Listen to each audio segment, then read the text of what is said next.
Hello and welcome to study with job YouTube channel. इस video में हम लोग देखने वाले हैं रुक्मणी की तरफ से जो एनसीईआरटी का बुक आता है। एनसीईआरटी और एससीईआरटी का मिक्स दोनों का निचोड़ है, क्लास नोट्स है यह, जो क्लास 6 से लेकर क्लास 12 तक के एनसीईआरटी का ये नोट्स है, जिसमें हम लोग ज्योग्राफी देखने वाले हैं। और ये क्लास 3 है, क्लास 2 तक अपलोड कर दिया है, जिसमें हम लोग भारत की स्थिति के बारे में हम लोगों ने पढ़ लिया है। ठीक है, पहले हम लोग भारत के भूगोल अभी देख रहे हैं, उसके बाद विश्व के भूगोल को देखेंगे और इसमें 1050 प्लस जो एमसीक्यू दिए हुए हैं उसको भी हम लोग डिस्कस करने वाले हैं। अगर आप इसका पीडीएफ लेना चाहते हैं तो टेलीग्राम को ज्वाइन हो सकते हैं, जो वीडियो के डिस्क्रिप्शन में आपको उसका लिंक देखने को मिल जाएगा। और यहाँ पे देखिए, भारत के आकार और स्थिति अगर आप देखेंगे तो ये हम लोग देख चुके हैं क्लास 1 में, और भारत का भौतिक स्वरूप क्लास 2 में हम लोग देख चुके हैं। आज हम लोग क्लास 3 में हम लोग भारत के अपोहा तंत्र के बारे में पढ़ेंगे, जिसमें भारत की अपोहा तंत्र देखेंगे, सिंधु नदी तंत्र, गंगा नदी तंत्र, ब्रह्मपुत्र नदी तंत्र, प्रायद्वीप नदी देखेंगे, नर्मदा, द्रोणी, ताप्ती, द्रोणी, गोदावरी श्रेणी, महानदी, कृष्णा, गोदावरी, ये सब जो प्रमुख जो और पश्चिम की ओर जो बहने वाली नदी है, पूर्व की ओर बहने वाली नदी है, नदी का प्रदूषण, झील, ये सब चीज देखने वाले हैं आज की इस वीडियो में। तो चलिए हम डायरेक्ट स्टार्ट करते हैं अपोहा तंत्र। ठीक है, अपोहा तंत्र हम स्टार्ट करते हैं। भारत के अपोहा तंत्र चैप्टर नंबर 3, इसको हम क्या करते हैं, थोड़ा सा जूम, ताकि आपको अच्छा से दिखाई दे। देखिए थोड़ा सा आप लोगों को वीडियो टाइम पे नहीं मिल रहा है, तो इसके लिए सॉरी। बहुत जल्दी हम जो है वो टाइम पे देने का कोशिश करेंगे आप लोगों को। एक सेकंड, थोड़ा सा इसको, चलिए अब हम यहाँ से स्टार्ट करते हैं। ओके, रेडी, चलिए। बोल रहा है भारत के अपवाह तंत्र, निश्चित वाहिकाओं के माध्यम से हो रहे जल प्रवाह को अपवाह कहते हैं। ठीक है, निश्चित वाहिकाएं, वाहिकाएं मतलब क्या हुआ, नली। तो निश्चित नलिकाओं से जो पानी का बहाव हो रहा है, माध्यम से जो जल का प्रवाह हो रहा है, उसी को हम लोग क्या बोलते हैं, अपवाह बोलते हैं। इन वाहिकाओं के जाल को अपवाह तंत्र बोलते हैं। यानी इन वाहिकाओं के जाल, जैसे कि कोई नदी इधर से, कोई नदी इधर से, कोई नदी इधर से, कोई नदी इधर से, कोई नदी इधर से, तो ये पूरा जाल बना हुआ है। तो इसको हम लोग क्या बोलते हैं, अपवाह तंत्र बोलते हैं। ठीक है, नदी के जाल को अपवाह तंत्र के नाम से हम लोग जानते हैं। ओके, फिर यहाँ पे हम लोग देख रहे हैं नेक्स्ट, अगर हम बात करें यहाँ पे नेक्स्ट पॉइंट, तो वो है किसी क्षेत्र का अपवाह तंत्र वहाँ के भूवैज्ञानिक समयावधि, चट्टानों की प्रकृति, संरचना, स्थलाकृति, ढाल, बहते जल की मात्रा और बहाव की अवधि का परिणाम है। ठीक है, ये उसका परिणाम है। यदि एक नदी विशिष्ट क्षेत्र से अपना जल बहा कर लाती है, जिसे जल ग्रहण या जलग्रहण क्षेत्र कहते हैं। ठीक है, एक नदी जो होती है विशिष्ट क्षेत्र से, यानी किसी न किसी विशिष्ट जगह से, क्षेत्र से जो है अपने जल बहा कर लाती है, तो उसे हम लोग क्या बोलते हैं, जिसे क्या बोलते हैं, जलग्रहण क्षेत्र कहा जाता है। मुख्य अपवाह प्रतिरूप, मुख्य अपवाह प्रतिरूप में क्या होता है, जो अपवाह प्रतिरूप पेड़ की शाखाओं के अनुरूप हो, इसे वृक्षाकार प्रतिरूप कहा जाता है। प्रतिरूप मतलब क्या हुआ, ठीक है, कोई भी चीज का प्रति, मतलब प्रति क्या हुआ, उसका प्रतिमा, यानी उसका क्या हुआ, परछाई, जैसे हम लोग बोलते हैं, उससे उसके जैसे। जैसे अगर हमको आपका प्रतिमा बनाना हो, आपका प्रति बनाना हो, तो क्या बनाएंगे, आपके जैसा टू कॉपी या तो हम लोग पेपर पे बनाएंगे, या कहीं आपका स्टैचू बना देंगे, तो क्या होगा, वो आपका प्रति हो जाएगा, प्रतिरूप हो जाएगा आपका। तो वही अपवाह का प्रतिरूप अलग अलग रूप में बताएगा। अगर वृक्ष के आकार का अगर कोई नदी बह रही है, जैसे क्या हुआ, एक नदी ऐसे ऐसे बह रही है, ठीक, फिर यहाँ से इसका ऐसे डाली ऐसे निकल गया, ठीक है, अगर ये जो है फिर जाके इसे समुद्र में मिल गई। अगर ये नदी जो है, अगर वृक्ष के आकार की प्रतिरूप का है, तो इसे हम लोग क्या बोलते हैं, इसे हम लोग जो है वह वृक्षाकार प्रतिरूप नदी पर अपवाह बोलते हैं। जैसे उत्तरी मैदान की जो नदियाँ है, जैसे कि गंगा नदियाँ है, उत्तरी मैदान की जितनी भी नदी है, गंगा नदियाँ, जमुना नदियाँ, सब क्या है, ये सब पेड़ की तरह इन लोगों का जो है अपवाह है। नेक्स्ट है, जब नदियाँ किसी पर्वत से निकलकर सभी दिशाओं में बहती है, तो इसे अरीय प्रतिरूप कहते हैं। इसे क्या बोलते हैं, अरीय प्रतिरूप कहते हैं। जैसे अमरकंटक पर्वत श्रृंखला से निकलने वाली नदियाँ इस अपवाह प्रतिरूप के अच्छे उदाहरण हैं। अमरकंटक के पहाड़ी से जो नदियाँ निकलती है, क्या करती है, पहले नदी निकलती है और सभी दिशाओं में, अलग अलग दिशाओं में वो नदियाँ बहने लगती है, तो इसे हम लोग अरीय प्रतिरूप के नाम से जानते हैं। नेक्स्ट पॉइंट अगर हम लोग यहाँ पे देखें, नेक्स्ट पॉइंट बोल रहा है, जब मुख्य नदियाँ एक दूसरे के समानांतर बहती है तथा सहायक नदियाँ उनसे समकोण पर मिलती है, तो ऐसे प्रतिरूप को जाली नुमा अपवाह प्रतिरूप के नाम से जानते हैं। ठीक है, जैसे ये मुख्य नदी है, ठीक है, ये भी एक मुख्य नदी है। और क्या होता है, जो सहायक नदी है, सहायक नदियाँ इस पे आकर ऐसे मिल गई, ठीक है, इसमें से आकर सहायक नदियाँ ऐसे मिल गई, ठीक है, ये सहायक नदियाँ ऐसे मिल गई, ऐसे मिल गई, यानी बिल्कुल समकोण पे आके मिलती है। तो ऐसे जो इस अपवाह, ये जो पूरा जो अपवाह तंत्र हुआ, इसको हम लोग क्या बोलेंगे, इसको बोलेंगे जाली नुमा अपवाह प्रतिरूप के नाम से हम लोग जानते हैं। जब सभी दिशाओं से नदियां बहकर किसी झील या गर्त में विसर्जित होती है तो ऐसे अपवाह प्रतिरूप को अभिकेंद्री प्रतिरूप के नाम से जानते हैं। हम लोग क्या नाम से जानते हैं? अभिकेंद्री प्रतिरूप के नाम से जानते हैं। नेक्स्ट पॉइंट है, एक अपवाह द्रोणी को दूसरे से अलग करने वाली सीमा को जल विभाजक जल संभर कहते हैं। क्या कहते हैं? अपवाह द्रोणी को दूसरे से अलग करने वाली सीमा को जल विभाजक या जल संभर कहते हैं। बड़ी नदियों के जलग्रहण क्षेत्र को नदी द्रोणी, जबकि छोटी नदियों के और नालों द्वारा अपवाहित क्षेत्र को जल संभर भी कहा जाता है। नदी द्रोणी का आकार बड़ा होता है, जबकि जल संभर का आकार क्या होता है? छोटा होता है। नेक्स्ट हम लोग पॉइंट देखेंगे, कुल अपवाह क्षेत्र का लगभग 77% भाग, जिसमें गंगा, ब्रह्मपुत्र, गोदावरी, महानदी, कृष्णा आदि नदियां शामिल है। यानी जितने भी भारत के अपवाह तंत्र है उसमें 77% पार्ट आता है गंगा, ब्रह्मपुत्र, गोदावरी, महानदी, कृष्णा, ये नदियों का, 5 नदियों का, गंगा, ब्रह्मपुत्र, गोदावरी, महानदी और कृष्णा। बंगाल की खाड़ी में जल विसर्जित करती है, जबकि 23% क्षेत्र, जिसमें सिंधु, नर्मदा, ताप्ती, माही, पेरियार आदि नदियां अपना अरब सागर में जो है वह जल को गिराती है। यानी भारत में जितने भी नदियां बहती है उसमें से 77% नदियां जो है अपना जल कहाँ? बंगाल की खाड़ी में गिराती है, और 23% नदियां अपना जल जो है वह अरब सागर में गिराती है। ये डाटा याद रखिएगा। इस 77 प्रदेश में मुख्य कौन कौन सी है? गंगा है, ब्रह्मपुत्र है, ठीक है, गोदावरी है, महानदी है और कृष्णा नदी है। और ये 23% में कौन कौन है? 23% में सिंधु नदी है, नर्मदा नदी है, ताप्ती नदी है और माही नदी, पेरियार नदी, ये प्रमुख है। दोनों तरफ से 5-5 प्रमुख है। ठीक है। जल संभर क्षेत्र के आकार के आधार पर भारतीय अपवाह द्रोणियों को 3 भागों में बांटा गया है। अभी हम लोग देखिए, जो जल क्षेत्र जो छोटा हो उसे जल संभर क्षेत्र के नाम से जानते हैं। ठीक है। प्रमुख नदी द्रोणी, प्रमुख नदी द्रोणी जिसका अपवाह क्षेत्र 20,000 वर्ग किलोमीटर से अधिक है, इसमें 14 नदियां द्रोणियां शामिल है। गंगा, गोदावरी, ब्रह्मपुत्र, कृष्णा, ताप्ती, तापी, नर्मदा, माही, पेन्नार, साबरमती, बराक, ये सब नदियां जो है वो प्रमुख नदी द्रोणी के अंतर्गत आता है, जिसका जो अपवाह क्षेत्र है वह 20,000 वर्ग किलोमीटर से ज्यादा है। वहीं हम लोग मध्य नदी द्रोणी की बात करें, जिसका अपवाह क्षेत्र 2,000 से लेकर 20,000 वर्ग किलोमीटर है। ठीक है। तो इसमें 44 नदी द्रोणी है। ठीक है। कालिंद, पेरियार, मेघना आदि ये सब प्रमुख है। नेक्स्ट है लघु नदी द्रोणी, जिनका अपवाह क्षेत्र 2,000 वर्ग किलोमीटर से कम है। इसमें न्यून वर्षा क्षेत्रों में बहने वाली बहुत सी नदियां शामिल है। ठीक है। तो इसे हम लोग क्या बोलते हैं? लघु नदी द्रोणी के नाम से जानते हैं हम लोग। अब हम लोग देखते हैं नेक्स्ट पॉइंट, कोसी नदी, जिसे बिहार का शोक कहा जाता है, अपना मार्ग बदलने के लिए कुख्यात रही है। ठीक है। तो ये मतलब ये इंपॉर्टेंट फैक्ट आप देख लीजिए। ठीक है। कोसी नदी को बिहार का शोक कहते हैं। यह नदी पर्वतों के ऊपरी क्षेत्रों से भारी मात्रा में अवसाद लाकर मैदानी भागों में जमा करती है। ठीक है। इससे नदी मार्ग अवरुद्ध हो जाता है और वह परिणाम स्वरूप नदी अपना मार्ग बदल लेती है। ठीक है। यानी कोसी नदी का मार्ग बदलने का बहुत सारे, अगर आप गांव में जाइएगा तो गांव बोलिएगा कि हाँ कोसी नदी में बाढ़ आ गया, तो गांव के जो थोड़ा सा ज्यादा एज के जो सीनियर सिटीजन जिनको बोला जाता है, वो लोग क्या पूछते हैं कि कैसे बांध, मतलब वो बाढ़ आ गया, मतलब बाढ़ क्यों आ गया कोसी नदी में, बार बार ये क्यों अपना रास्ता बदलता है? तो उनका रीजन ये है कि कोसी नदी क्या करती है, जो ऊपर पहाड़ी से बहुत ऊंचाई से आती है, इसलिए उसका रफ्तार भी अधिक होता है और बहुत सारा अवसाद मिट्टी जो है बालू पत्थर वगैरह लेके आते रहती है, और आगे जाके जब समतल भूमि में आती है तो नदी का मार्ग रोक देती है, जिससे जो है फिर जो नदी का मार्ग अपना बदलना पड़ता है और मार्ग अवरुद्ध हो जाता है। ये इसका रीजन है। ठीक है। अपवाह शब्द एक क्षेत्र के नदी तंत्र की व्याख्या करता है। ठीक है।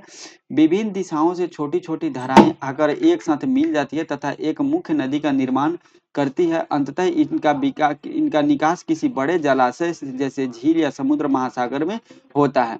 ठीक है। एक नदी तंत्र द्वारा जिस क्षेत्र या जल प्रवाह होता है उसे एक अपवाह द्रोणी कहते हैं। ठीक है। उसे हम लोग क्या बोलते हैं? अपवाह द्रोणी कहते हैं। कोई भी ऊंचा क्षेत्र जैसे पर्वत, उच्च भूमि दो पड़ोसी अपवाह द्रोणियों को एक दूसरे से अलग करती है। इस प्रकार की उच्च भूमि को जल विभाजक कहते हैं। विश्व की सबसे बड़ी अपवाह द्रोणी कौन सा है? अमेजोन नदी द्रोणी है। ठीक है। इंपॉर्टेंट पॉइंट है, याद रखिएगा। भारत में अपवाह तंत्र, अब हम लोग भारत की स्थिति देखते हैं। भारत के अपवाह तंत्र का नियंत्रण मुख्यतः भौगोलिक आकृतियों के द्वारा होता है। इस आधार पर भारतीय नदियों को दो भागों वर्गों में विभाजित किया है, हिमालय की नदियां और प्रायद्वीपीय नदियां। ठीक है। भारत जो है वह कहाँ से नदियां निकलती है? एक तो हिमालय से नदियां आती है और एक जो है वो प्रायद्वीपीय नदी है, जो प्रायद्वीपीय पठार है वहाँ से नदियाँ सब निकलते रहती है। बस 2 ही तंत्र के बारे में हम लोग को पढ़ना है और बहुत अच्छे से पढ़ना है, यहीं से क्वेश्चन अब आएँगे। ऊपर तो बस हम लोग बस समझ रहे थे, ऊपर से एक भी क्वेश्चन नहीं देखे, अब हम लोग को क्वेश्चन वाला पॉइंट देखने को मिलेगा। हिमालय की नदियाँ देखेंगे। भारत की 2 मुख्य भौगोलिक क्षेत्रों से उत्पन्न होने के कारण हिमालय तथा प्रायद्वीपीय नदियाँ एक दूसरे से भिन्न हैं, ठीक है? एक दूसरे से भिन्न क्यों है? क्योंकि दोनों का भौगोलिक क्षेत्र अलग है। कुछ नदियाँ हिमालय जैसी युवा पर्वत से निकलती है और प्रायद्वीपीय में जो नदियाँ है वो कुछ जो है वो पुराने स्थिर पठारों से निकलती है। हिमालय की अधिकतर नदियाँ बारहमासी नदियाँ होती है। इसमें वर्ष भर पानी रहता है क्योंकि इन्हें वर्षा के अतिरिक्त ऊंचे पर्वतों से पिघलने वाले हिम द्वारा भी जल प्राप्त होता है, ठीक है? यानी कि भारत में जो दो अफवाह तंत्र है उसमें से किस अफवाह तंत्र की नदियाँ बारहमासी होती है? यानी हिमालय की जो नदियाँ होती है वो बारहमासी होती है, ठीक है? इसके रीजन क्या है? या तो एक तो समुद्र से जो पहाड़ी से बर्फ पिघलता है और दूसरा इनका रीजन है कि बारिश इनका रीजन है। हिमालय की 2 मुख्य नदियाँ सिंधु तथा ब्रह्मपुत्र इस पर्वतीय श्रृंखला के उत्तरी भाग से निकलती है। इन नदियों ने पर्वतों को काटकर गाजों का निर्माण करती है, ठीक है? भारत की जो 2 नदियाँ हिमालय के उत्तर से निकलने वाले 2 नदी कौन-कौन से? सिंधु नदी और ब्रह्मपुत्र नदी है, ठीक है? और ये क्या करती है? पहाड़ों के काट के गाज का निर्माण करती है। ये लाइन ये जो लाइन है नदियों ने पर्वतों को काटकर गाजों का निर्माण करती है, इम्पोर्टेंट पॉइंट है, ठीक है? क्योंकि ये हम कहीं न कहीं किसी एग्ज़ाम में देखे हैं, पीसीएस की एग्ज़ाम में शायद यूपी पीसीएस के एग्ज़ाम में लाइन देखे हैं कि भारत के अपवाह तंत्र की वह कौन-सी 2 नदियाँ हैं जो पहाड़ों को हिमालय के उत्तर से निकलती हुई पहाड़ों को काट कर गाज का निर्माण करती है। सेम इस टाइप से क्वेश्चन आया हुआ था, तो वह सिंधु और ब्रह्मपुत्र नदियाँ थी, ठीक है? हिमालय की नदियाँ अपने उत्पत्ति के स्थान से लेकर समुद्र तक लंबे रास्ते का तय करती है, ठीक है? ये अपने मार्ग के ऊपरी भागों में तीव्र अपरदन क्रिया करती है तथा अपने साथ भारी मात्रा में सिल्ट एवं बालू की संवहन करती है, ठीक है? जो हिमालय की नदियाँ रहती है, ठीक है? यह जो है जो वो बहुत लंबे रास्ते तय करती है क्योंकि वह हिमालय से निकलती है और हिमालय आपको पता है कहाँ पे है? भारत और नेपाल के बॉर्डर पे और हिमालय से समुद्र की दूरी अगर आप इधर भी देखें अरब सागर या बंगाल की खाड़ी तो दोनों बहुत दूर है और कोई ना कोई नदी का अंत कहीं किसी न किसी समुद्र या झील में होता है। बाई चांस कोई नदी रेयर केस में होती है जो रेगिस्तान में आकर विलुप्त हो जाती है तो वो अलग मैटर है, लेकिन कोई ना कोई नदी आके समुद्र में ही खत्म होती है, ठीक है? तो ये जो है हिमालय से जो नदियाँ निकलती है अगर वो अरब सागर में जाए तब भी उसको बहुत लंबा दूरी तय करना पड़ेगा। अगर वो बंगाल की खाड़ी में जाए तभी उसको जो है वो बहुत लंबा दूरी तय करना पड़ेगा। ठीक है? तो यही यहाँ पे बोल रहा है कि हिमालय की नदियाँ बहुत लंबे रास्ते से जाती है और वह जो है वह तीव्र अपर्दन का मतलब क्या हुआ यहाँ पे? बहुत ऊँचाई से आती है नदियाँ तो उसका स्पीड बहुत ज़्यादा होता है, पानी का स्पीड बहुत ज़्यादा है, इसलिए अपने साथ रास्ते में जो भी बालू, पत्थर, कंकड़ मिलता है, वो सबको वह लेते आती है और साथ में प्रवाह करते रहती है। ठीक है? वहीं हम बात करें कि मध्य एवं निचले भागों में नदियाँ विसर्प, गोखुर झील तथा अपने बाढ़ वाले मैदानों में बहुत सी अन्य निक्षेपण आकृतियां का निर्माण करती है। जो नदियाँ ऊपर से आती है विसर्प मतलब सर्प के आकार का आती है, ऐसे-ऐसे आते रहती है, ठीक है? या आकर किसी न किसी बीच में थोड़ा-सा झील का गोखुर झील का निर्माण करके चली जाती है, ठीक है? ऐसे गोखुर झील का निर्माण करके चली जाती है या अलग-अलग आकृतियाँ का निर्माण करती है वो नदियाँ, ठीक है? ये पूर्ण विकसित डेल्टाओं का भी निर्माण करती है। नदियाँ क्या करती है एक अलग-अलग जो है पूर्ण रूप से विकसित एक डेल्टा का निर्माण कर देती है और साइड से ऐसे-ऐसे नदियाँ क्या होती है बहने लगती है। जैसे जो सबसे बड़ा जो है वह जो कहाँ पे सुंदरवन डेल्टा आप एग्ज़ाम्पल देख सकते हैं गंगा और ब्रह्मपुत्र नदियों के द्वारा बनाया जाता है। अधिकतर प्रायद्वीपीय नदियाँ मौसमी होती है क्योंकि इनका प्रवाह वर्षा पर निर्भर होता है। हम लोग के पिछले क्लास में पढ़ लिए थे कि जो प्रायद्वीपीय पठार की जो नदियाँ हैं, प्रायद्वीपीय के पठार की नदियाँ किस प्रकार की नदियाँ हैं? मतलब पठार जो है प्रायद्वीपीय भारत के जो पर्वत है, पठार है, वो किस प्रकार का स्थिर पठार है, यानी बहुत पुराने पठार है और स्थिर हो चुके हैं।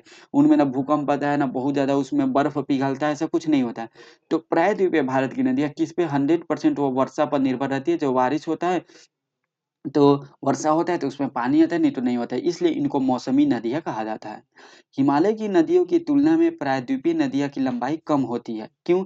क्योंकि देखिए यहाँ पे देखिए ये जो है यहाँ पे पठार होता है, सब ये सब पठार है या पश्चिमी घाट से अगर कोई नदियाँ निकलती है या पूर्वी घाट से कोई नदियाँ निकलती है, तो यहाँ जस्ट पास में बंगाल की खाड़ी है, जस्ट पास में अरब सागर या बंगाल की खाड़ी है।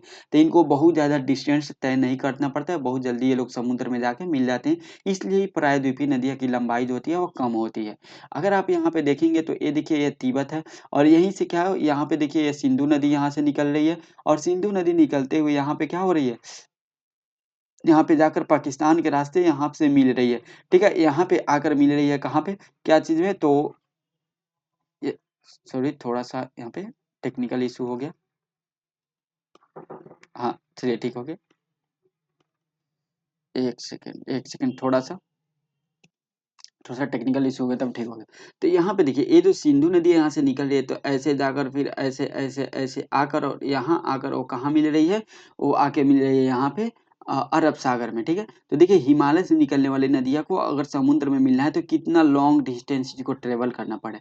वहीं गंगा नदी कहाँ से, जैसे मान लेते हैं यहाँ पे हिमालय है तो गंगा नदी कहाँ से, यहाँ से निकलती है, यहाँ के उत्तराखंड, यहाँ से उत्तराखंड से निकलती है और ऐसे पूरा यूपी बिहार, थोड़ा सा झारखंड का पार्ट, पश्चिम बंगाल, बांग्लादेश पार करके यहाँ पे आकर बंगाल की खाड़ी में गिरती है। तो ये भी बहुत लॉन्ग डिस्टेंस। वही अगर प्रायद्वीपीय नदियाँ कोई यहाँ से नदियाँ रहे, ठीक है, या कोई अगर आप यहाँ से पश्चिमी घाट से कोई नदियाँ निकलती है, कोई या पठार से नदियाँ निकलती है, ठीक है, यहाँ पे पूर्वी घाट से कोई नदियाँ निकलती है, तो क्या होगी, ये नदियाँ डायरेक्ट यहाँ से निकलेगी या बंगाल के खाड़ी में गिरेगी तो डायरेक्ट यहाँ, या अरब सागर में डायरेक्ट यहाँ गिरेगी। बहुत छोटी डिस्टेंस उसको ट्रेवल करना पड़ेगा। ठीक है, देखिए अब यहाँ पे इंदिरा गांधी नहर है, इसके बारे में भी अभी हम लोग पढ़ेंगे। यह विश्व की सबसे बड़े नदी द्रोणियों में से एक है जिसका क्षेत्रफल 11,65,000 वर्ग किलोमीटर है और भारत में इसका क्षेत्रफल 3,21,289 वर्ग किलोमीटर है। इसकी कुल लंबाई 28,080 किलोमीटर और भारत में इसकी लंबाई 1114 किलोमीटर है, 2880 किलोमीटर है। ठीक है, यहाँ पे देखिए सिंधु नदी तंत्र के बारे में यहाँ पे डिस्कस किया जा रहा है। तो सिंधु नदी तंत्र जो है यह भारत विश्व की सबसे बड़ी नदी द्रोणियों में से एक है। ठीक है, इंपॉर्टेंट पॉइंट है। और इसका क्षेत्रफल 11,65,000 वर्ग किलोमीटर है, जो इंपॉर्टेंट नहीं है लेकिन आपको ध्यान में रखना है। भारत में इसका क्षेत्रफल 3,21,289 वर्ग किलोमीटर है और इसकी कुल लंबाई 2880 किलोमीटर है, लेकिन भारत में इसकी लंबाई कितना है, 1114 किलोमीटर इसका लंबाई है। भारत में यह हिमालय की नदियों में सबसे पश्चिमी है और इसका उद्गम तिब्बत के कैलाश पर्वत क्षेत्र में बोखरचू के निकट एक हिमनद से होता है जो 4164 मीटर की ऊंचाई पे है। ये पूरा लाइन आपको याद रखना है, ये पूरा लाइन इंपॉर्टेंट है क्योंकि ये हिमालय के सबसे पश्चिमी नदी है, ये इंपॉर्टेंट है। और यह तिब्बत के कैलाश पर्वत श्रेणी से निकलती है। कैलाश पर्वत श्रेणी के बोखरचू चोटी से निकलती है। ठीक है, बोखरचू हिमनद से निकलती है और ये जो हिमनद की लंबाई 4164 मीटर का ऊंचा है, यानी 4164 मीटर। ठीक है, वहीं बात करें तिब्बत में इसे सिंगी खाम्बान अथवा शेर मुख कहते हैं। लद्दाख और जास्कर श्रेणियां के बीच से उत्तर पश्चिमी दिशा में बहते हुए यह लद्दाख और गिलगित बल्टिस्तान से गुजरती है। इसको हम लोग तिब्बत में किस नाम से जानते हैं, सिंगी खाम्बान के नाम से जानते हैं, यानी शेर मुख के नाम से जानते हैं इसको हम लोग तिब्बत में। ठीक है, सिंधु नदी की बहुत सी सहायक नदी हिमालय पर्वत से निकलती है, जैसे श्योक, गिलगित, जास्कर, हुंजा, नुब्रा, सिगार, गोस्टिंग और द्रास। दाहिने तट पर काबुल नदी जिसमें मिलती है। इसके दाहिने तट पर मिलने वाली अन्य मुख्य सहायक नदियां खुर्रम, तोची, गोमल, बियोवा, संगर, ये सभी नदियां सुलेमान श्रेणियों से निकलती है। यह नदी दक्षिण की ओर बहती हुई मिठन कोट के निकट पंचनद पर जलप्रपात बन करती है। ठीक है, जल प्राप्त करती है पंचनद पे। आपको एक चीज बता दें, ये जो है खुर्रम, ठीक है, ये सिंधु की सहायक नदी है। काबुल सिंधु की सहायक नदियां है। गोमल सिंधु की सहायक नदियां है। ठीक है, ये जो है वह सुलेमान पहाड़ियों से यानी उत्तर से निकलती हुई आती है। ठीक है, मतलब दाहिने तरफ से निकलती हुई आती है। ये तीन नदियां याद रखिएगा कि यह पाकिस्तान के जो पहाड़ी है, सुलेमान पहाड़ी या पाकिस्तान के तरफ से आती हुई एक सहायक नदी है जो सिंधु में मिलती है, जिसमें काबुल, खुर्रम और गोमल। ठीक है, ये तीन नदियां याद रखिएगा, एग्जाम में आया हुआ है। ठीक है, बाकी भारत के तरफ से भी बहुत सारी नदियां हैं, लेकिन जो इंपॉर्टेंट नदियां अभी हम लोग उसको देखेंगे। पंचनद नाम जो है वह पंजाब के 5 मुख्य नदियों सतलज, ब्यास, रावी, चिनाब और झेलम को दिया गया है। ठीक है, और ये जो नदियाँ आती है काबुल, खुर्रम, तोची, गोलम, बियोग, संगर, ये भी कहाँ पे पंचनद का जल प्राप्त कर लेती है। ठीक है, यानी जो इधर से 5 नदियाँ जाके मिलती है उसके बाद ये नदियाँ जो है वह सिंधु में मिलती है। ठीक है, तो 5 नदियाँ कौन कौन से हैं जो भारत में सिंधु के सहायक नदियाँ, सतलज, ब्यास, रावी, चिनाब और झेलम। ये एग्जाम में आता है, इसको याद रखिएगा। अंत में सिंधु नदी कराची के पूर्व में अरब सागर में जा गिरती है। ठीक है, कहाँ गिरती है, अरब सागर में, कराची के पूर्व में। भारत में सिंधु, लद्दाख, जम्मू कश्मीर, ये 3 सिंधु, लद्दाख, जम्मू कश्मीर में प्रदेश में बहती है, ठीक है। तो याद रखिएगा, सिंधु जो है वह लद्दाख और कहाँ से, और जम्मू कश्मीर 2 केंद्र शासित प्रदेश में बहती है। झेलम, झेलम नदी है जो सिंधु की महत्वपूर्ण सहायक नदी है, कश्मीर घाटी के दक्षिण पूर्वी भाग में पीर पंजाल गिरिपद में स्थित बेरीनाग झरने से निकलती है। पाकिस्तान में झंग के निकट यह चिनाब नदी से मिल जाती है। कहाँ पे, ये जो है, जो जो सतलज, जो यहाँ पे झेलम नदी है, ये डायरेक्ट सिंधु में नहीं मिलती है, ये कहाँ पे मिल जाती है, ये चेनाब नदी में मिल जाती है, ठीक है। कहाँ पे, पाकिस्तान में, याद रखिएगा पाकिस्तान में। कहाँ से निकलती है, पीर पंजाल श्रेणी से निकलती है, पीर पंजाल के जो श्रेणी है उसके बेरीनाग झरना से निकलती है। किससे निकलती है, बेरीनाग, बेरीनाग झरना से यह निकलती है, ठीक है। और जाके किस में मिल जाती है, जाके यह चिनाब नदी में, पाकिस्तान के झंग में मिल जाती है, ठीक है। वहीं हम बात करें, चिनाब सिंधु की सबसे बड़ी सहायक नदी है। यह चंद्रा और भागा 2 सरिताओं से मिलने से बनी है। 2 सरिताओं मतलब जो होता है, नदी का ही छोटा रूप होता है, उसे हम लोग सरिता बोलते हैं। तो यह चंद्रा और भागा 2 जो सरिता है, यानी ठीक है, उससे मिलकर बनती है चेनाब नदी, और यह सिंधु की सबसे बड़ी सहायक नदी है। ये सरिताएं हिमाचल प्रदेश में कलांग के निकट तांडी में आपस में मिलती है, ठीक है। कहाँ पे मिलती है, यह हिमाचल प्रदेश में मिलती है चेनाब में। कौन कौन सी, चंद्रा और भागा जो नदियां हैं, ठीक है, यह चेनाब में कहाँ पे मिलती है, हिमाचल प्रदेश के केलांगी के निकट मिलती है, इसलिए इसे चंद्रभागा के नाम से भी जाना जाता है। पाकिस्तान में प्रवेश करने से पहले यह नदी 1180 किलोमीटर बहती है, ठीक है। चेनाब को ही चंद्रभागा नदी क्यों कहते हैं, चंद्रभागा इसलिए कहते हैं क्योंकि एक नदी इधर से आती है, एक नदी इधर से आती है, दोनों मिल जाती है हिमाचल प्रदेश में, और ये नदी फिर क्या बनती है, चेनाब नदी जो का निर्माण करते हैं, इसलिए चंद्रभागा नदी के नाम से भी इसे हम लोग जानते हैं। और यह पाकिस्तान में एंट्री करने से पहले भारत में 1180 किलोमीटर यह बहती है, ये नदियाँ, ठीक है। और वहीं अगर हम लोग पूरा सिंधु नदी की बात करें, तो पूरा सिंधु नदी कितना बहती है भारत में, केवल अगर हम लोग सिंधु नदी की बात करें तो ये जो है वह 1114 किलोमीटर बहती है, तो कंफ्यूज नहीं होइएगा, ठीक है। नेक्स्ट पॉइंट हम लोग देख लेते हैं, चलिए नेक्स्ट पॉइंट यहाँ से फिर से हम लोग देख लेते हैं। नेक्स्ट पॉइंट बोल रहा है कि रावी सिंधु की अन्य महत्वपूर्ण सहायक नदियां हैं।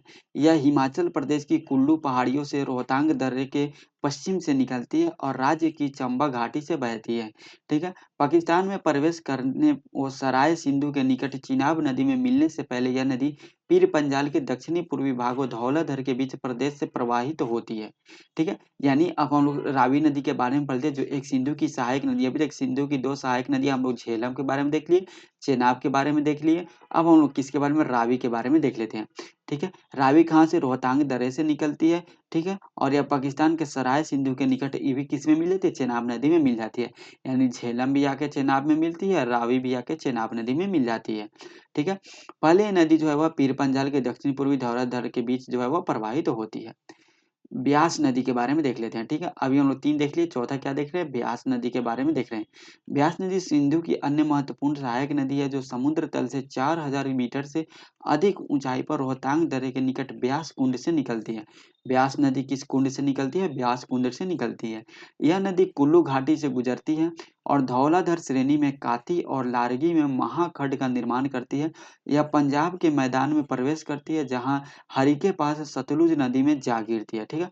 जहाँ पे किस में जाके गिर जाती है, सतलुज नदी में जाके गिर जाती है, ठीक है। नेक्स्ट हम लोग देख लेते हैं, यानी जो है वह ब्यास नदी किस में जाके मिल जाती है, यह सतलज नदी में ब्यास नदी जाके मिल जाती है, ठीक है, ब्यास कुंड से निकलती है, ठीक। नेक्स्ट है सतलज नदी। सतलज नदी तिब्बत में 4555 मीटर की ऊंचाई पर मानसरोवर के निकट राक्षस ताल से निकलती है, ठीक है। कहाँ से निकलती है, राक्षस ताल से निकलती है। और ये इंपॉर्टेंट पॉइंट है, बहुत सारे एग्जाम में क्वेश्चन आया हुआ है, जहाँ से इसे लांगचेन खम्बाब के नाम से जाना जाता है। भारत में प्रवेश करने से पहले यह लगभग 400 किलोमीटर तक सिंधु नदी के समानांतर बहती है और रोपड़ में एक महाखड्ड से निकलती है।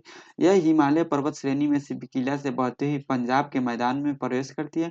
यह पूर्ववर्ती नदी है, यह एक अत्यंत महत्वपूर्ण सहायक नदी है, क्योंकि यह भाखड़ा नंगल परियोजना से नहर तंत्र का पोषण करती है, ठीक है। किससे, भाखड़ा नंगल जो है वह इससे नांगल परियोजना से नदी नहर तंत्र का यह पोषण करती है, इसलिए यह इम्पोर्टेंट है। और यह क्या करती है, ये जाके सिंधु नदी किसमें मिल जाती है, ठीक है। इसे हम लोग लांगचेन खंबाब के नाम से भी जानते हैं। और यह 400 किलोमीटर जो है वह भारत में बहने के बाद यह सिंधु नदी में के समानांतर बहती है और रोपड़ में जाकर यह महाखंड से रोपड़ में एक महाखंड से निकलती है और यह हिमालय के पर्वत श्रेणी सिपकिला से बहती हुई पंजाब में प्रवेश करती है और ये जाके सिंधु नदी में मिल जाती है।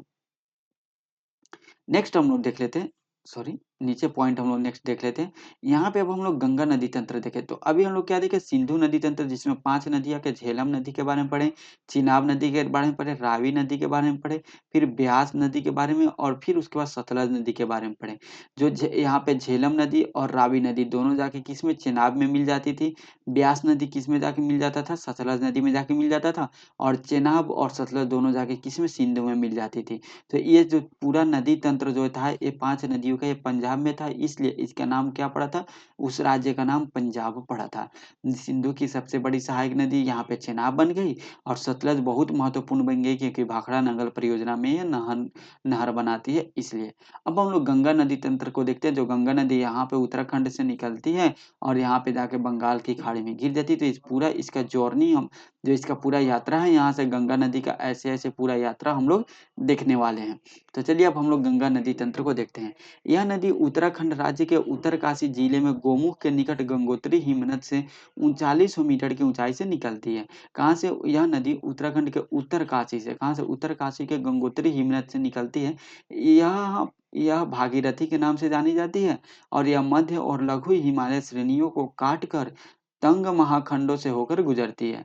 देवप्रयाग में भागीरथ अलकनंदा से मिलती है और इसके बाद गंगा कहलाती है।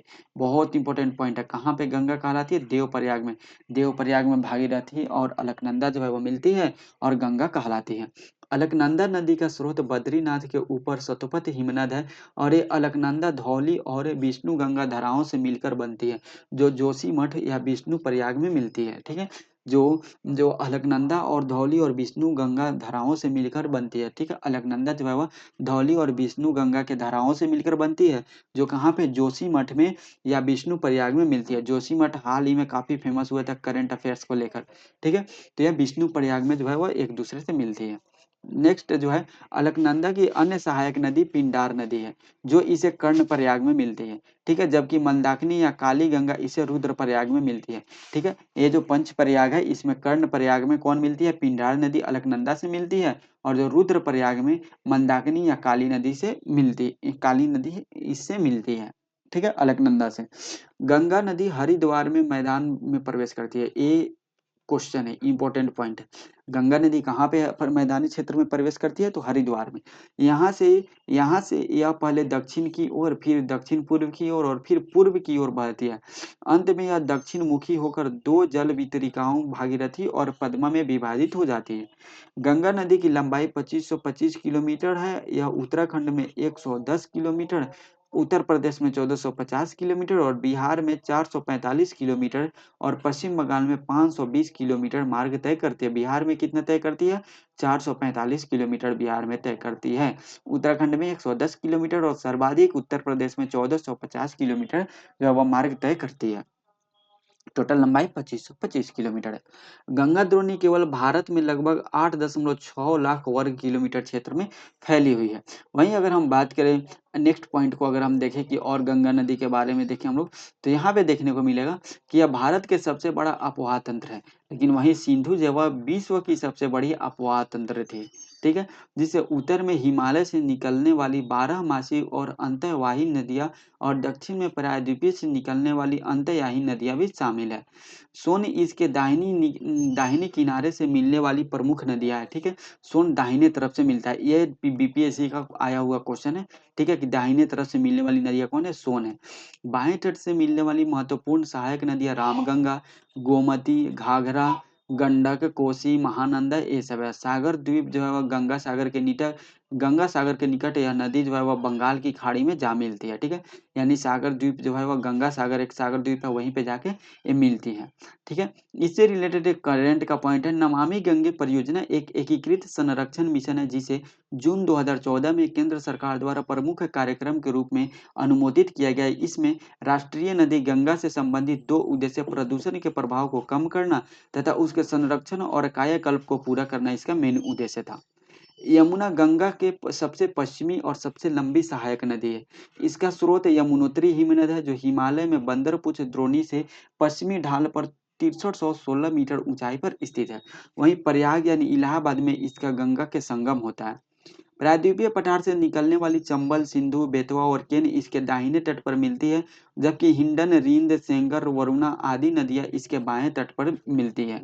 ठीक है, चंबल नदी मध्य प्रदेश के मालवा पठार में महू के निकट निकलती है और उत्तरमुखी होकर एक महाखंड से बहती हुई राजस्थान में कोटा पहुंचती है, जहां इस पर गांधी सागर बांध स्थित है। ठीक है, जो चंबल नदी है, चंबल नदी मध्य प्रदेश के मालवा पठार से निकलती है और राजस्थान के कोटा में यह पहुंचती है, जहां पे कौन सा गांधी सागर बांध स्थित है। तो गांधी सागर बांध स्थित है कहाँ पे, चंबल में, और किस जगह में है, यह कोटा में स्थित है। ठीक है, जहां से पूरे कोटा को बिजली प्राप्त होता है। ठीक है, बहुत इंपॉर्टेंट पॉइंट है, याद रखिएगा।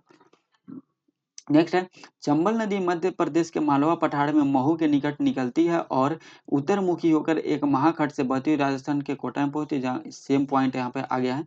गंगा नदी, गंडक नदी 2 धाराओं काली गंडक और त्रिशूल गंगा से मिलने से बनती है। यह नेपाल हिमालय में धौलागिरी और माउंट एवरेस्ट के बीच निकलती है और मध्य नेपाल को अपवाहित करती है।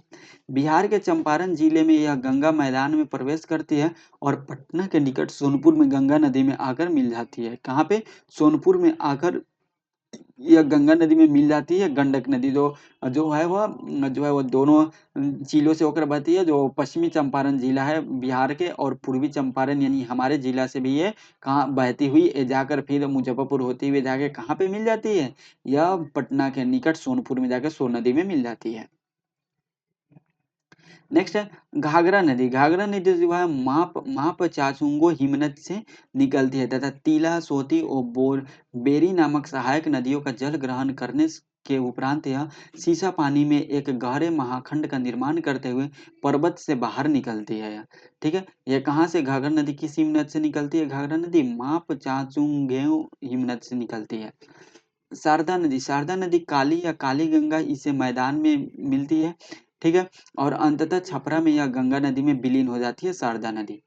ठीक है, ये बीपीएससी के एग्जाम पॉइंट ऑफ व्यू से बहुत इंपॉर्टेंट है। कोसी, ये एक पर्वतीय नदी है जिसका स्रोत तिब्बत में माउंट एवरेस्ट के उत्तर में, जहां से इसकी मुख्य धारा अरुण निकलती है। नेपाल में मध्य हिमालय को पार करने के बाद इसमें पश्चिम से सुनकोसी और पूर्व से तमुर कोसिनी मिलती है।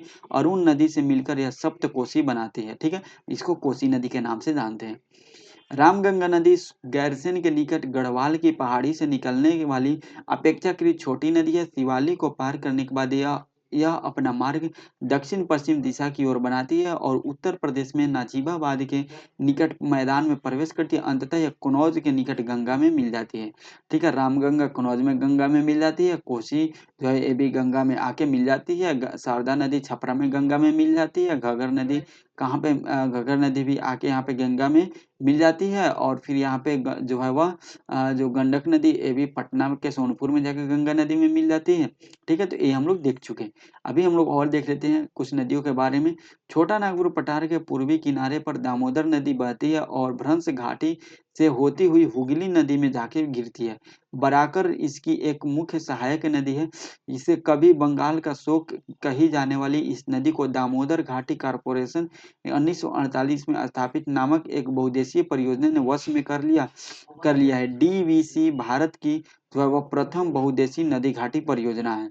ठीक है, यानी जो है वह बंगाल का शोक पहले दामोदर नदी को कहा जाता था, क्योंकि कोसी की तरह ही अपना मार्ग बदलती थी और बंगाल में जो है वह पूरा अपना जो है वह बाढ़ लाकर पूरा लोग तबाही मचाती थी, इसलिए इसको बंगाल के शोक के नाम से हम लोग जानते थे दामोदर नदी को। लेकिन क्या हुआ, 1948 में इस पे जो है क्या कर दिया गया, बांध बना दिया गया, जो है वह दामोदर नदी घाटी बहुउद्देशीय परियोजना बनाया गया। 1948 में जो भारत की जो है वह प्रथम बहुउद्देशीय नदी पर घाटी परियोजना है, उसके बाद इसको कंट्रोल कर लिया गया।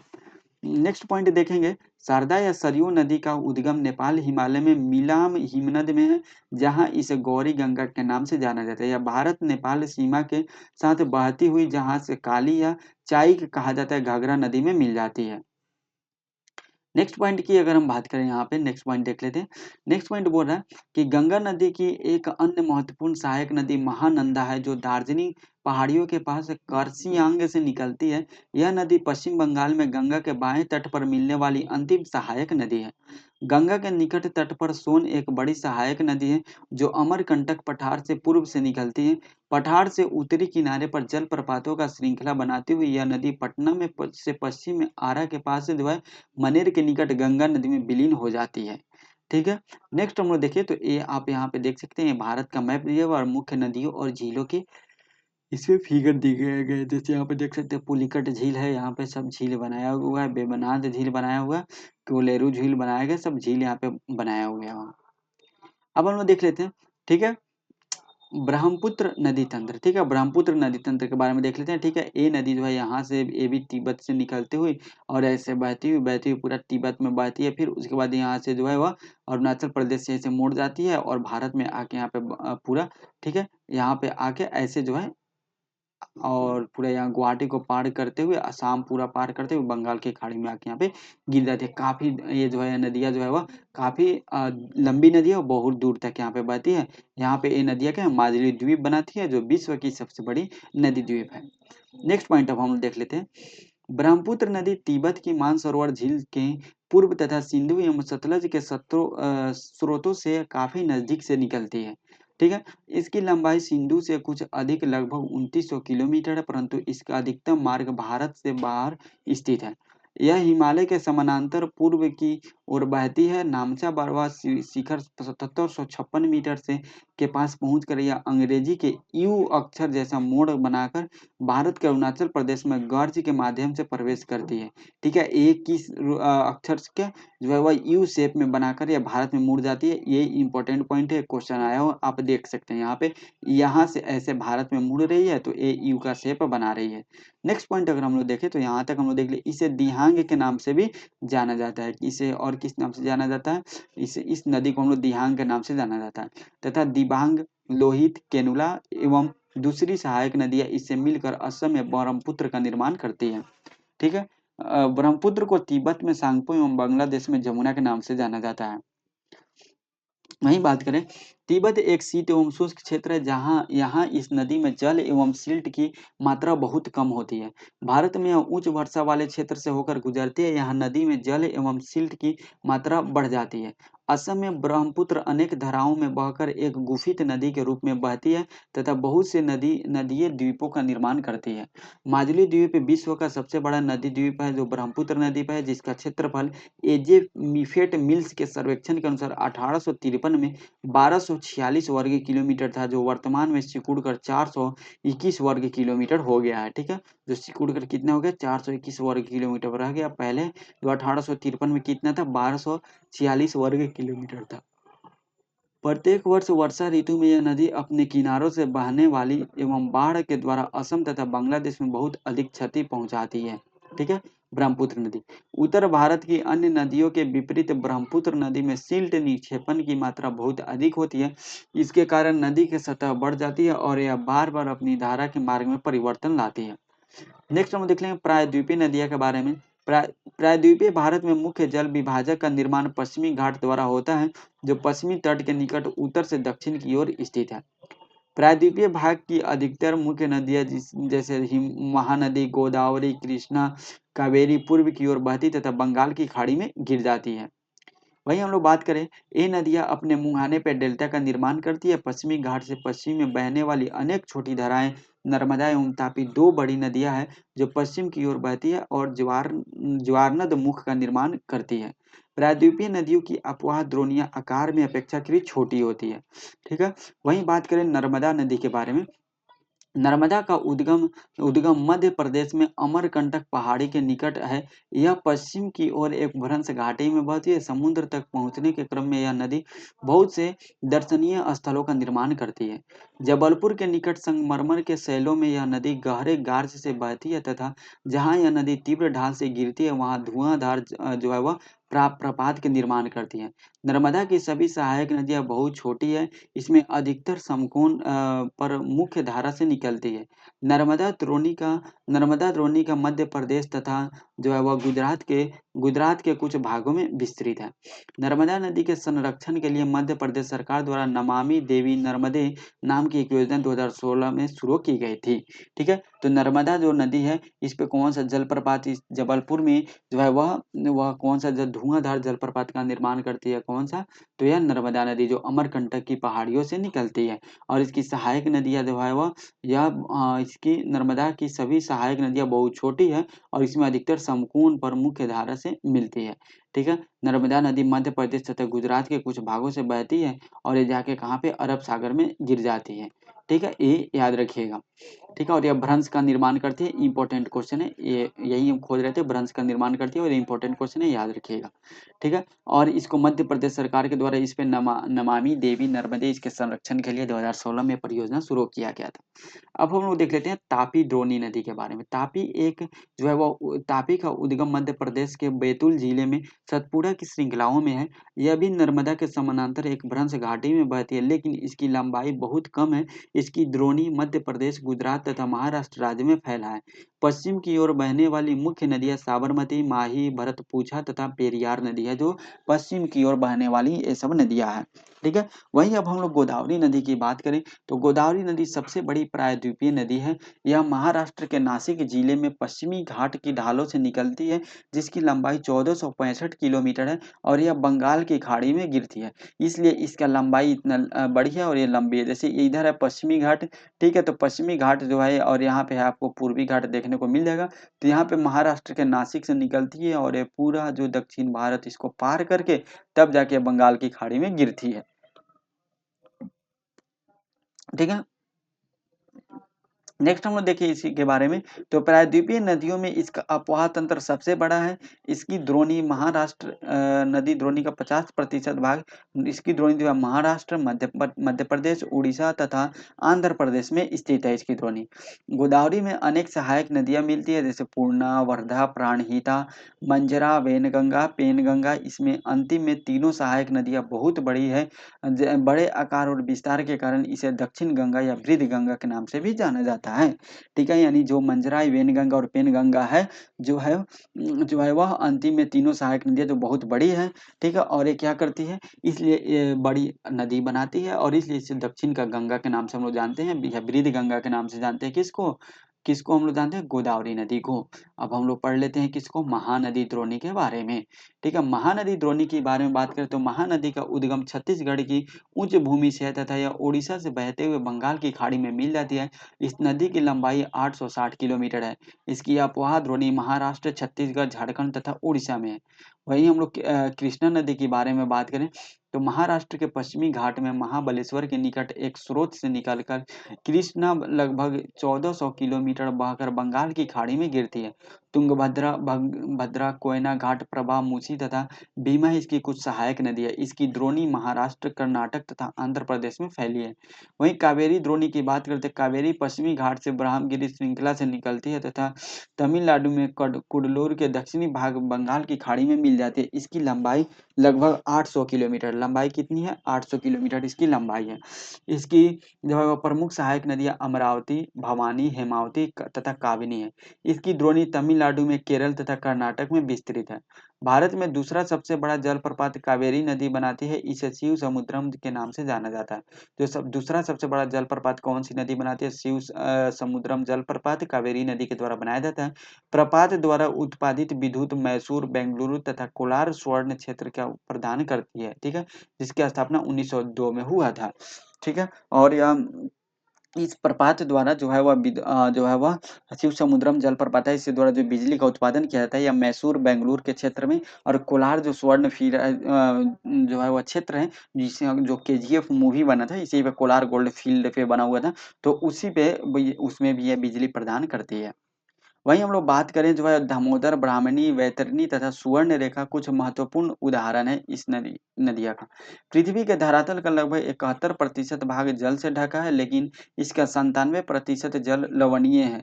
केवल 3% ही स्वच्छ जल के रूप में उपलब्ध है, जिसका 3/4 भाग हिमानी से के रूप में है। ठीक है, यानी देखिए जो पृथ्वी पे जो है 71% जो है जल है। ठीक है, 71% जल है, बाकी का जो 29% है, बाकी का जो 29% है वह क्या है, 29% यह भूमि है। ठीक है, बाकी के 29% में पूरा मनुष्य निवास कर रहा है, 71% में पानी है। और इस 71% में 97% जो है वह लवणीय यानी पीने योग्य नहीं है, 3% पीने योग्य है।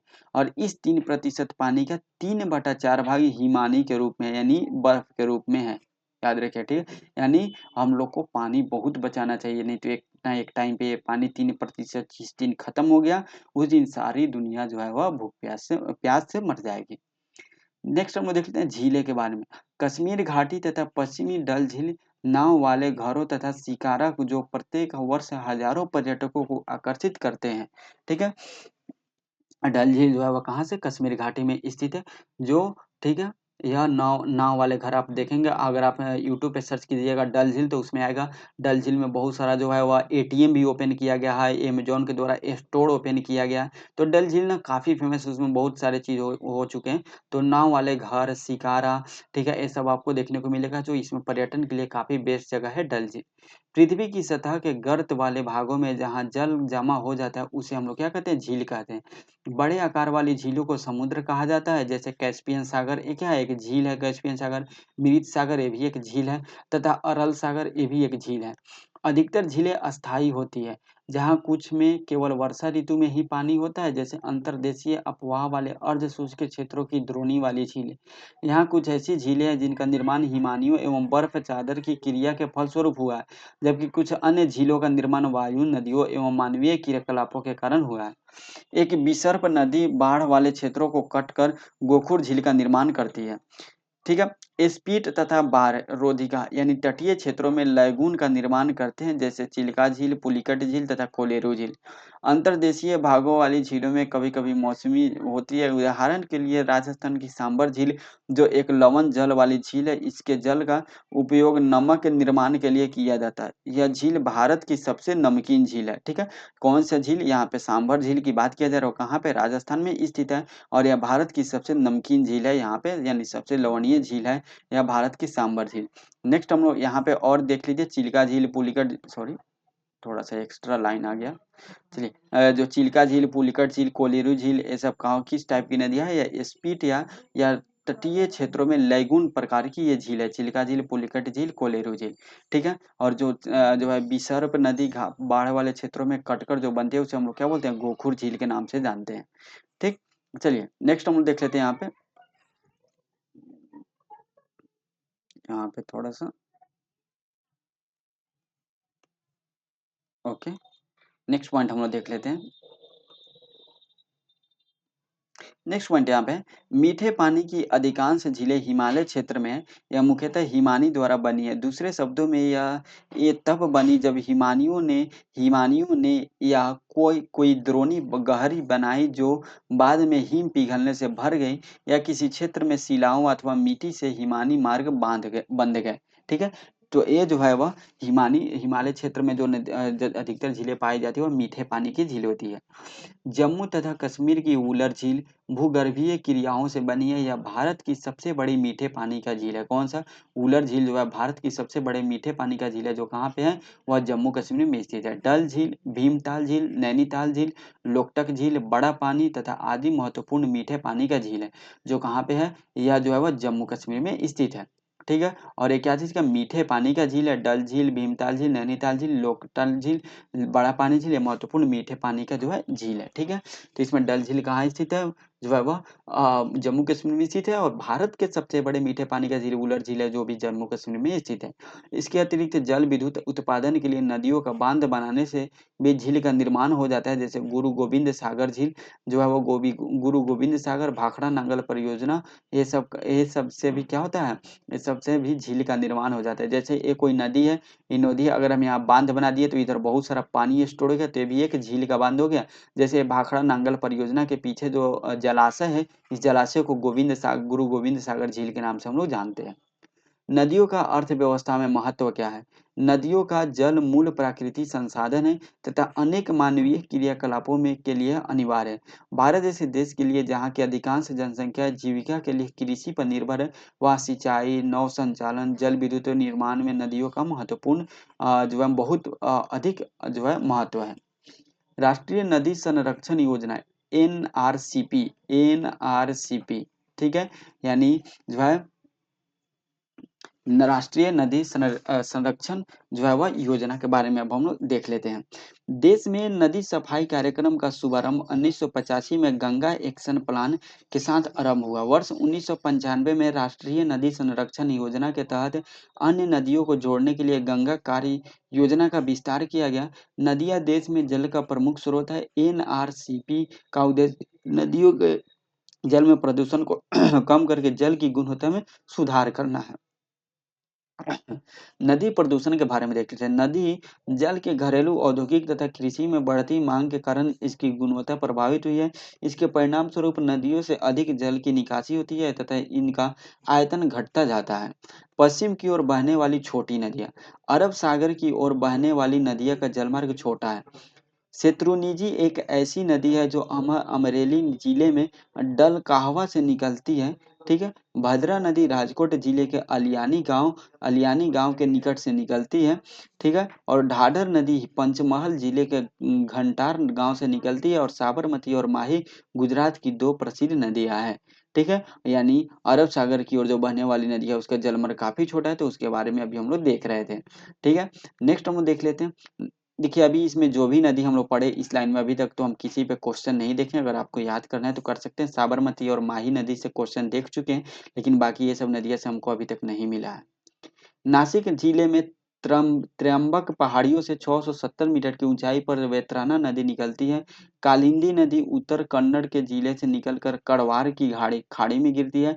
बेतती नदी हुबली धारवाड़ से निकलती है और 161 किलोमीटर लंबा मार्ग तय करती है। ये सब काफी छोटी छोटी नदियां होती हैं। शरावती पश्चिम की ओर से बहने वाली कर्नाटक की एक अन्य महत्वपूर्ण नदी है। शरावती कर्नाटक के शिमोगा जिले से निकलती है और इसका जल ग्रहण क्षेत्र 2985 वर्ग किलोमीटर है। गाँव में दो महत्वपूर्ण नदियां हैं जिनका यहाँ उल्लेख किया जा सकता है। एक का नाम मांडवी और दूसरी जुआरी नदियां है, ठीक है। गोवा की दो नदियां हैं, मांडवी और जुआरी। मांडवी से क्वेश्चन आया हुआ है और जुआरी से भी क्वेश्चन आया हुआ है कि मांडवी और जुआरी किस राज्य की नदी है, तो गोवा की। केरल की सबसे बड़ी नदी भरतपुझा है जो 209 किलोमीटर है। अन्नामलाई पहाड़ियों से निकलती है। इसे पेनानी के नाम से भी जाना जाता है। वही हम लोग अब बात कर लेते हैं। नेक्स्ट पॉइंट हम लोग देख लेते हैं कि पूर्व की ओर बहने वाली छोटी नदियां, ठीक है। छोटी होने के बावजूद इन नदियों का अपना महत्व है। स्वर्ण रेखा नदी, वैतरणी, ब्राह्मणी, वाम शारदा, पेनर, पलार और वेगाई महत्वपूर्ण नदियां। जल विसर्जन यानी डिस्चार्ज नदी में समयानुसार जल प्रवाह के आयतन का माप है। इसे क्यूसेक्स यानी क्यूबिक फुट प्रति सेकंड या क्यूमेक्स यानी क्यूबिक मीटर प्रति सेकंड में मापा जाता है। फरक्का में गंगा नदी का औसत अधिकतम जल प्रवाह लगभग 55,000 क्यूसेक है, जबकि न्यूनतम औसत केवल 1300 क्यूसेक है।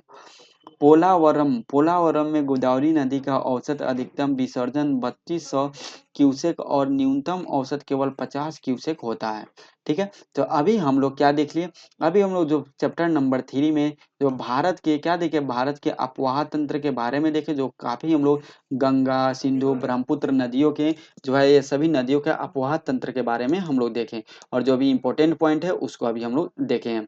ठीक है। अब हम लोग नेक्स्ट चैप्टर में देखेंगे, चैप्टर नंबर 4 में, जिसमें हम लोग भारत की जलवायु के बारे में हम लोग देखेंगे। ठीक है, ये भी चैप्टर काफ़ी लंबा चैप्टर है, अगर छोटा रहता तो हम लोग इसी वीडियो में कंप्लीट कर लेते, देख सकते हैं यहाँ तक के चैप्टर है।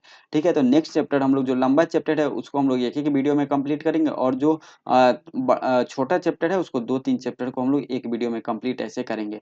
तो हम लोग नेक्स्ट में क्लास 4 में मिलते हैं, जिसमें क्लास 4 में हम लोग टॉपिक नंबर 4 को कंप्लीट करेंगे, जिसमें भारत की जलवायु के बारे में देखेंगे। ठीक है, अगर आप इससे रिलेटेड क्वेश्चन को सॉल्व करना चाहते हैं तो यहाँ पे जो यूथ पब्लिकेशन का बुक आता है, जो यूथ पब्लिकेशन का बुक आता है आरआरबी का, ठीक है, और एसएससी का जीके जीएस का जो बुक आता है स्पेशल 2024 में आया हुआ है, उसका एमसीक्यूज का वीडियो हम इस पे अपलोड कर देंगे, आप वहाँ से देख लीजिएगा।